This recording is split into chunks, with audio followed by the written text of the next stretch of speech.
de estar aquí los jueves contigo y con todos los demás. A ver, en México no se ha discutido lo suficiente, como que pasó tanto desapercibida esta información con tantos otros líos que hay que están agarrando la atención del público.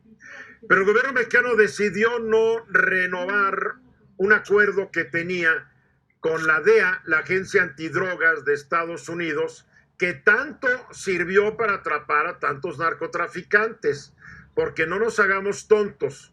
A varios de ellos fueron ubicados por la DEA pasó el reporte a la Marina o al Ejército o a quien fuera, pero con base en el reporte y la identificación que hizo la DEA, los capturaron.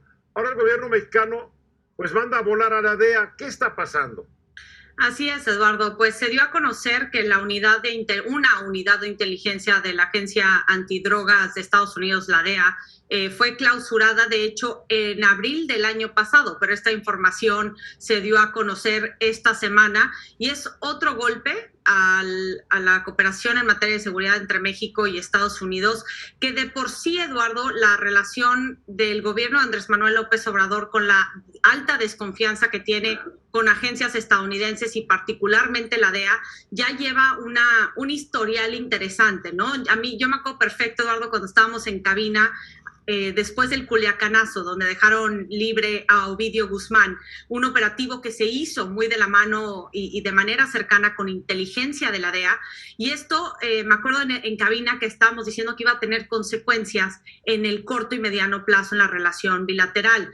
Ahora estamos viendo, tras el Culiacanazo, también la detención y luego la liberación del general Cienfuegos, que todo esto ha disminuido la confianza de las agencias mexicanas de seguridad con las de Estados Unidos. Ahora, sí es cierto que hay una unidad que sigue funcionando en la Fiscalía General de la República, que supuestamente es independiente, pero esta unidad especializada que se cerró estaba compuesta alrededor de 50 agentes que estaban entrenados por la DEA, pero que la unidad estaba bajo control del gobierno nacional.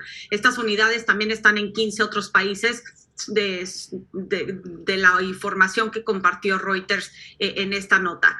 Creo que más allá de todo, Eduardo, en el nivel discursivo, con este nuevo entendimiento bicentenario que se estableció y que eliminó a la iniciativa Mérida, tratan de dar a entender que todo va color de rosa en la relación bilateral entre México y Estados Unidos. Sí, porque en enero pasado el canciller Ebrard y el embajador Ken Salazar, que la verdad es muy metiche, se está metiendo mucho en las actividades interiores de México, pero en fin, es la orden que le dieron, anunciaron este famoso acuerdo entendimiento bicentenario y dijeron que iban a frenar la inseguridad mediante 26 objetivos y 101 acciones, pero la delincuencia sigue y la violencia también. Así es, y justamente dentro de estos puntos, Eduardo, del entendimiento bicentenario estaba prevenir los delitos transfronterizos, perseguir a las redes criminales, disminuir el tráfico ilegal de armas de Estados Unidos a México, drogas de México a Estados Unidos,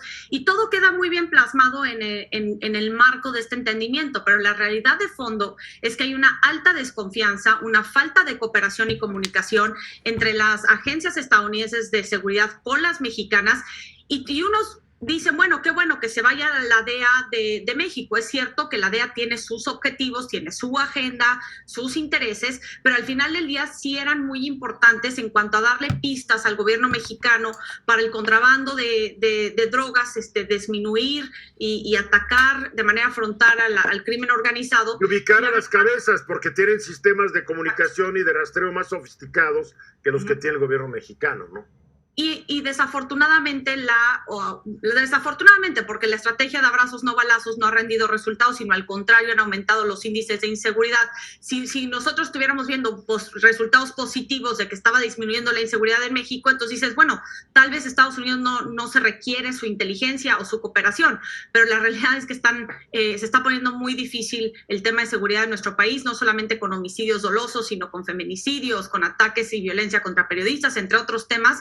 Y creo que es algo importante, pero desde luego que aquí en Washington, Eduardo, hay una preocupación tremenda de lo que está ocurriendo en materia de seguridad entre México y Estados Y Unidos. en materia de política económica y en materia de muchas... Energética. En el coqueteo de México con Rusia y con China, digo, claro, y con los países más totalitarios de Centro y Sudamérica y del Caribe. A ver, Félix. A ver, está bien, cerraron la oficina y no hay esta cooperación. Muy bien, ¿no? Eso es lo que quiso hacer el gobierno. Nada más que también debería, a la par, decirnos, ok, tenemos una estrategia para luchar contra el narcotráfico, o tenemos más tecnología, o tenemos ideas nuevas, pero nada, es decir, nada más. Ay, no, cuidado. Acabo de decir lo que se anunció en enero. 26 objetivos y 101 acciones. Entonces, sí. Yo te recomendaría que te vayas al documento del entendimiento bicentenario, como Lila obviamente ya lo leyó, y vas a ver que sí hay acciones, claro que hay acciones. No, por eso, pero yo me refiero para sustituir exactamente esta movida de cancelar esta oficina. Una acción, no todas en particular, ni toda la estrategia. ¿Cómo lo van a sustituir? Pues con personal mexicano, así de fácil. Sí, y estas unidades dependían anteriormente, cuando se establecieron en el 97, con la Policía Federal, pero ahora con la Guardia Nacional, con el énfasis que le ha puesto Andrés Manuel López Obrador al Ejército, normalmente había una colaboración más estrecha entre la Marina de México y sus contrapartes estadounidenses. Entonces, hasta en ese nivel se ha deteriorado la relación en materia de seguridad.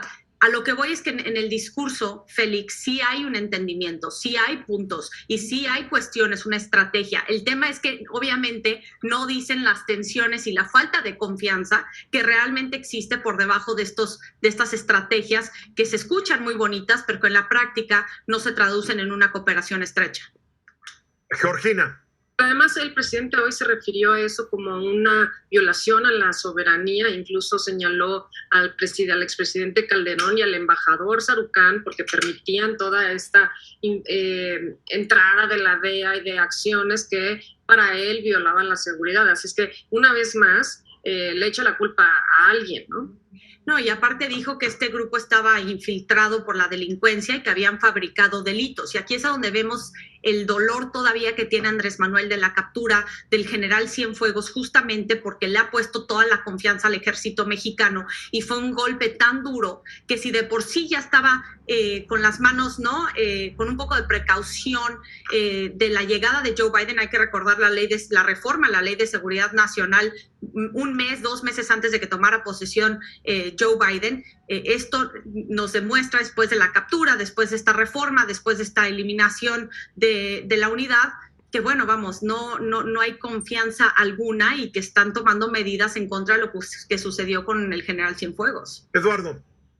Yo lo que pienso es que para que estas unidades operen en México debieron existir acuerdos necesariamente.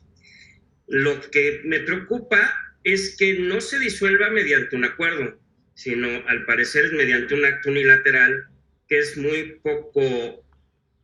muy poco tacto, y eso va a generar más tensión en la relación, ¿no?